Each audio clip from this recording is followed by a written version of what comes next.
News వారం రోజుల క్రితం అదృశ్యమైన హైదరాబాద్ రాజేంద్రనగర్ కు చెందిన మహిళ కిడ్నాప్ మిస్టరీ వెళ్లింది. కిడ్నాపర్ల చెర నుంచి క్షేమంగా బయటపడింది. ఆమెను కిడ్నాప్ చేసిన ఇద్దరు దుండగులను కోల్కతాలో అదుపులోకి తీసుకున్నారు సైబరాబాద్ పోలీసులు. ఆ మహిళ కుటుంబ సభ్యుల నుంచి డబ్బులు గుంజేందుకే కిడ్నాప్ చేసినట్లుగా పోలీసుల విచారణలో వెల్లడైంది. నిందితులను మీడియా ముందు ప్రవేశపెట్టే అవకాశం కూడా ఉంది. మహిళను పోలీసులు హైదరాబాద్ తీసుకొచ్చారు. మహిళ కిడ్నాప్ కేసుపై శంషాబాద్ డీజీపీ శ్రీనివాస్ మీడియాతో మాట్లాడుతున్నారు. ఇప్పుడు లైవ్ చూద్దాం. పోలీసులకు అందజేయడం జరిగింది. సో ఈ మధ్యలోనే మేము కాల్ డేటా అనాలిసిస్ అవన్నీ కూడా సేకరించడానికి ప్రయత్నం మా రాజేంద్రనగర్ పోలీసు వాళ్ళు చేస్తున్నారు.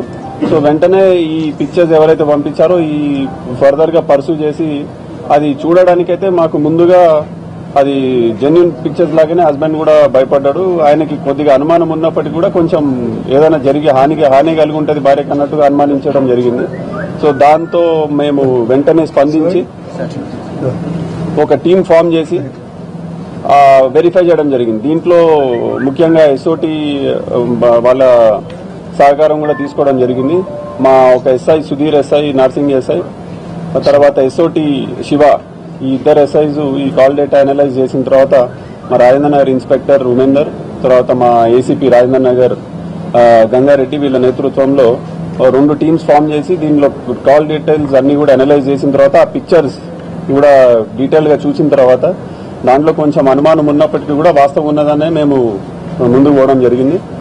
సో ఈ టీమ్స్ ని ఫామ్ చేసిన తర్వాత ఒక వ్యక్తి రిజ్వాన్ అనే వ్యక్తి ఈ నేరస్తుడు అన్నట్టు ముందుగా తేలింది. అతను తర్వాత అంటే ఇది కిడ్నాపా లేకపోతే ఆ లేడీ తనంతట తానే ఈ వ్యక్తితో వెళ్ళింది అన్నది ఒక సందేహం ఉంది. సో గత 2 రోజుల నుంచి ఈ వీళ్ళిద్దరు ఎక్కడున్నారన్నది ట్రేస్ చేయడం జరిగింది. తర్వాత నిన్న రాత్రి వీళ్ళని కల్కటాలో ట్రేస్ చేయడం జరిగింది. సో ఇద్దరిని కూడా కల్కటా పోలీస్ ముందు ప్రొడ్యూస్ చేసి తర్వాత అక్కడి నుంచి ఈ రోజు ఉదయం వాళ్ళని ఫ్లైట్ లో ఇక్కడికి తీసుకురావడం జరిగింది. తీసుకొచ్చిన తర్వాత పూర్తిగా ఇంట్రాగేట్ చేసిన తర్వాత తెలిసింది ఏంటంటే ఈ లేడీ రాధిక ఎవరైతే ఈ లేడీ ఉందో ఈ లేడీ 2011లో ఒక సోషల్ సైట్ ప్లే టాక్ అన్న ఒక అప్లికేషన్ ద్వారా వీళ్ళిద్దరూ చాట్ చేయడం జరిగింది. ఈ రిజ్వాన్ అనే వ్యక్తి, ఈ రాధికా లేడీ. ఈ 2011లో ఇట్లా మొదలైన ఈ కాన్వర్జేషన్ వీళ్ళది 2012లో అది ఆ సైట్ ఆ అప్లికేషన్ ద్వారా వీళ్ళు కమ్యూనికేట్ చేయడం బంద్ చేసినారు. బంద్ చేసిన తర్వాత మళ్ళీ 2012 నుంచి 2013 వరకు వీళ్ళు టెలిఫోన్ కాన్వర్జేషన్స్ ఇవన్నీ కూడా నడుస్తున్నాయి వీళ్ళిద్దరి మధ్యన.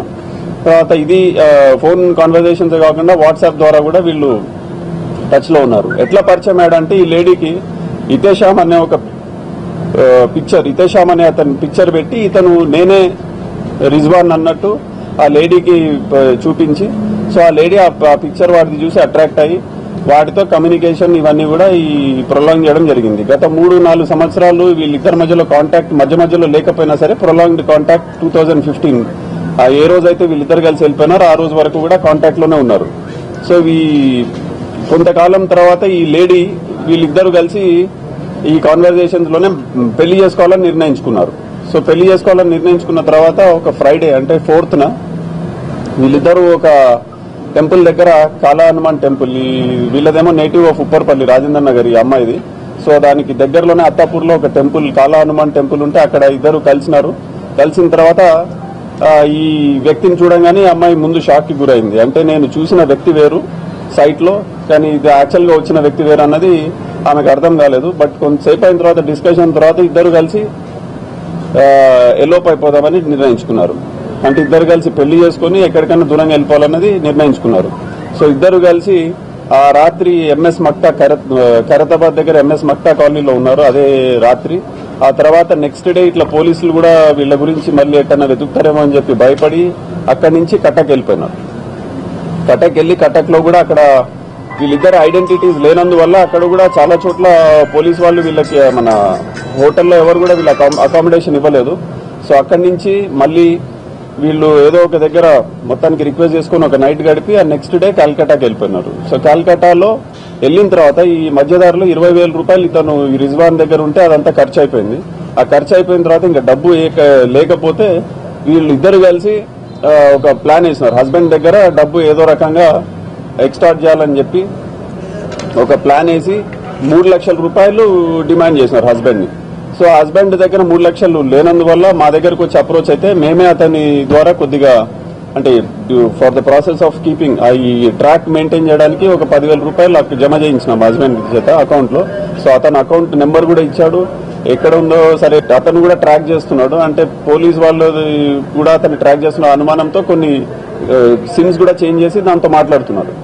సో బట్ ఏదేమైనప్పటికీ కూడా మేము ట్రాక్ చేసి వీళ్ళిద్దరిని కల్కటాలో నిన్న అక్కడ అరెస్ట్ చేసి ఈ రోజు తీసుకురావడం జరిగింది. సో ఇద్దరి పాత్ర దీంట్లో బెదిరించిన పాత్ర ఉంది కనుక ఇద్దరిని కూడా ఈ కేసులో అరెస్ట్ చేయడం జరుగుతుంది. రిజ్వాన్ బీహార్ సార్. ఇప్పుడు రిజ్వాన్ అనే వ్యక్తి కాదు అని ఆమెకు తెలుసు. ఒక హాఫ్ అన్ అవర్ 1 అవర్ లోనే ఎట్లా కమిట్ అయిపోయింది అంటే ఆయనతో వెళ్ళడానికి అంటే ఇంకా వచ్చేసింది, కమిట్ అయిపోయిందంటే అదే మేము అడిగితే చెప్తుంది. ఇప్పుడు ఏమని చెప్తుంది అంటే ఇతను చెప్పాడంట, అంటే ఆమె కూడా పెళ్లి కాలేదని చెప్పింది ముందు. సో ఇద్దరి సైడ్ లో తప్పులు ఉన్నాయి. అంటే వాడేమో తప్పు పిక్చర్ పెట్టినాడు ప్రొఫైల్లో, ఈ లేడీకి ఏమో పెళ్లి అయ్యి ఒక 6 సంవత్సరాల కూతురు ఉన్నది, అది అతనికి చెప్పలేదు. కానీ ఏ రోజైతే కలిసిందో ఆ రోజు చెప్పింది, నాకు ఇట్లా నా ఒంటి మీద కొన్ని గాయాలు ఉన్నాయి, ఇవన్నీ కూడా ఇటువంటివన్నీ చెప్పి తర్వాత వాడిని ఒప్పించింది పెళ్లి చేసుకోమని. కొంచెం సేపు తర్వాత రియలైజ్ అయింది, అంటే చేసింది నేను పొరపాటు అయినప్పటికీ కూడా బట్ మొత్తానికైతే దాంట్లో కాన్వర్జేషన్ లో ఒప్పుకున్నది పెళ్లి చేసుకోవడానికి. సో దానికే కట్టుబడి ఉండి వాడిని పెళ్లి చేసుకోమని వాడి మీద ఒత్తిడి తీసుకొచ్చి ఇద్దరు కలిసి వెళ్ళిపోయారు. రిజ్వాన్ హోటల్లో పనిచేస్తాడు, హోటల్లో బిర్యానీ ప్రిపరేషన్, బిర్యానీ తీయడం, దాంట్లో వాడికి నెలకి రోజు కాదు, అదే ఫేక్. అదేమైందంటే అది కటక్ లో ఏ రోజైతే కటక్ హాస్పిటల్లో ఉన్నారో ఆ రోజు ఇద్దరు కలిసి ఆ ఫోటోని చిత్రీకరించినారు. అంటే ఈమె కింద పడ్డట్టు ఆ కుంకుమ పెట్టి ఆ సింధూర్ని కింద కొంచెం నేలకు పూసి కొంచెం తలకు పూసి ఆ ఫోటో క్రియేట్ చేసినారు. అది చూసినా మాకు కొంచెం డౌట్ వచ్చింది. బట్ ఏదైనా సరే మేము కిడ్నాప్ అయ్యిందని ఉద్దేశంతోనే మేము ఇన్వెస్టిగేట్ చేయాలి కనుక అదే ఉద్దేశంతో ఇన్వెస్టిగేషన్ చేస్తాం. అంటే దీంట్లో పోలీసులను అయితే తప్పుదోవ పట్టించలేదు, హస్బెండ్ ని తప్పుదోవ పట్టించారు. హస్బెండ్ దగ్గర ఎక్స్టార్ట్ చేయడానికి చేశారు. దీంట్లో మొత్తానికి చీటింగ్ కేసు 420, తర్వాత ఎక్స్టార్షన్ 384, ఈ 2 సెక్షన్స్ కింద వీళ్ళిద్దరిని అరెస్ట్ చేయడం జరుగుతుంది. సరే, మెయిన్ గా మనీ కోసమే చేసిందా లేకపోతే అతను భర్తతో గొడవలు అయ్యి ఆయనతో వెళ్ళిపోయిందా? కారణం ఏముంది? అంటే కారణము 2 రకాల కారణం ఉంది. ఆమె ఏమంటదంటే భర్త నన్ను సరిగ్గా చూసుకోవట్లేదని అంటది. ఏదేమైనప్పటికీ కూడా ఒక 6 ఏళ్ల కూతురు ఉంది, అంటే కూతురు పట్ల అయితే ఆమెకు బాధ్యత ఉంది కదా, అది విస్మరించి ఇట్లా ఒక తెలియని ఒక వ్యక్తితో పోవడం అన్నది అది కరెక్ట్ కదా. అంటే సోషల్ మీడియా ఏ రకంగా ఒక ఎఫెక్ట్ తీసుకొస్తుంది, ఇంట్లో బ్యాడ్ ఎఫెక్ట్ అన్నది ఇది ఒక నిదర్శనం. దీంట్లో ఒక లేడీ, ఆ వ్యక్తి ఎవరో తెలియదు, 4 ఏళ్ల నుంచి ఆ వ్యక్తితో కంటిన్యూస్ గా కాంటాక్ట్ మెయింటైన్ చేస్తూ, అతని మొహం తెలియదు, అతని అడ్రస్ తెలియదు, ఏం చేస్తాడో తెలియదు, అతను ఏ రకమైన వ్యక్తో తెలియదు. సో అట్లా కాంటాక్ట్ లో మెయింటైన్ చేసి, అంటే ఒక దురాలోచన కావచ్చు, లేకపోతే ఒక వ్యసనం కావచ్చు, దీనికి బానిసలు అయిపోయి ఇటువంటి అనర్థాలకి ఇది దారితీస్తున్నది. ఇది ఒక ఎగ్జాంపుల్. ఇప్పుడైతే దొరికిన తర్వాత ఏం చెప్తుంది, భర్తతోనే వెళ్తానంటుంది. ఇప్పుడు డెఫినెట్లీ కూతురుంది కనుక మేమందరం కూడా భర్తతోనే ఉండమని చెప్తున్నాం.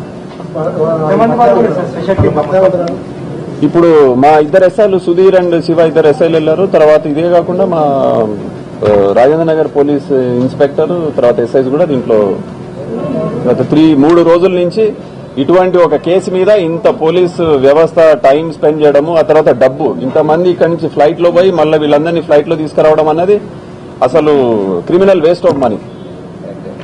అది ఒకటి అందరం మనం గమనించాల్సింది ఏంటంటే ఇటువంటిది ఇంతే. మీడియా కూడా దీంట్లో ఒక పాత్ర పోషించింది, హైప్ క్రియేట్ చేసినారు. పోలీస్ కి ఇన్వెస్టిగేషన్ కి టైం ఇవ్వకుండా మీరే కిడ్నాప్ అని ఒక దాన్ని చేయడం వల్ల ఇంత ప్రెషస్ టైం వేస్ట్ అయింది ఇంతమందిది. అల్టిమేట్లీ ఎట్లాగానే డిటెక్ట్ అయ్యేది, ఇదే టైంలో డిటెక్ట్ అయ్యేది. కానీ మీరు చేసిన ఒక హైప్ వల్ల, అంటే మీరు కూడా గమనించాల్సింది ఏంటంటే పోలీస్ కి కొంచెం టైం ఇచ్చి కొంచెం ఫ్రీడమ్ ఇస్తే ఇదే అయ్యేది. కానీ ఇప్పుడు దీనివల్ల ఇటువంటివి కూడా ఉన్నాయి. అంటే ప్రతి ఒక్కటి కిడ్నాప్ కాదు, చూస్తే తెలుస్తుంది, మాకు తెలుసు కానీ మేము చెప్పలేము కదా. మీకు ఆ రోజే నాకు తెలిసి ఇది కిడ్నాప్ కాదని, కానీ మీరంతా కిడ్నాప్ అయిపోయింది, దెబ్బలు భయంకరం ఆయన కేసు, ఇక్కడి నుంచి లేడీ కిడ్నాప్ కోల్కతా, అట్లా ఇట్లా ఇచ్చినారు. మమ్మల్ని ఎవరు అడిగినారు? మమ్మల్ని అడగని కూడా లేలే, మహిళ పట్ల మీరు ఎంతైతే అనుకున్నారో అంతకంటే 100 రెట్లు బాధ్యత మాది ఉంది. మేము కూడా పూర్తిగా వాళ్ళ బాధ్యత తీసుకునే పనిచేస్తాం, దాంట్లో ఏం అనుమానం లేదు. అంటే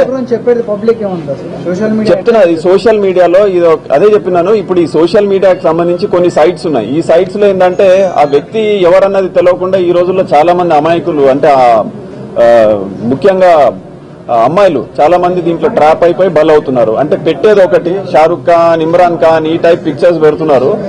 వీడిని లైవ్ గా అమ్మాయి చూస్తే షాక్ అయింది. లిటరల్ గా ఎవరైనా షాక్ అయిపోతారు. బట్ ఏదంటే కమిట్ అయింది కనుక షీ కంటిన్యూడ్. సో ఈ రకంగా చాలా మంది అమ్మాయిలు కూడా మోసపోతున్నట్టు సమాచారం ఉంది, అవుతున్నారు కూడా. ఇవన్నీ చాలా రకాలుగా చాలా సైట్స్ లో మనం చూస్తున్నాము. ఇటువంటి సైట్స్ కి పూర్తిగా బాగానే, అంటే పేరెంట్స్ కూడా వీళ్ళ మీద చెక్ పెట్టి పిల్లలు ఏం చేస్తున్నారు అంటే, ఈమైతే పిల్ల కాదు మరి పెళ్ళైన లేడీయే, ఈ లేడీయే ఇట్లా, అంటే గ్రోన్ అప్ లేడీసే ఇట్లా చేస్తుంటే ఇంకా పిల్లలని ఎట్లా చెక్ చేస్తామంటే సమాజంలో అందరూ కూడా కొంచెం బాధ్యతగా నిర్వర్తించాల్సింది మా విజ్ఞప్తి. మేమైతే చూపించడానికి లేదు కదా, చెప్పినాను మీకు. ప్రెస్ అయితే లేదు, అమ్మో నన్ను కోట్ల నిలబెట్టేటట్టున్నారు మీరు. వాళ్ళనే